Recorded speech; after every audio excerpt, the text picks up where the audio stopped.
There are multiple types of inverters available in the market, such as square wave, modified sine wave, and pure sine wave inverters. Among them, square wave and modified sine wave inverters are not at all good for inductive loads such as fans or motors. Not only they will heat such loads, but also it will produce noise from an inductive load. So overall, it is recommended to use pure sine wave inverters for such purposes.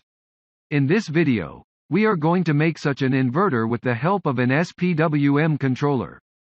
The circuit is simple. It consists of an EGS002 SPWM controller module along with an H-bridge made up of 4 N-channel MOSFETs.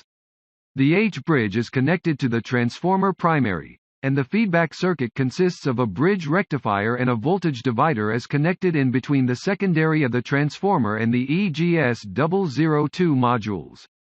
A 2.2 microfarad 650 volts capacitor is connected to the secondary winding to get rid of the high-frequency noise.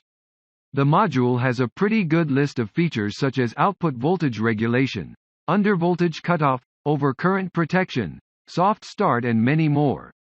You can read the more details in the project documentation. Let's look at how it works.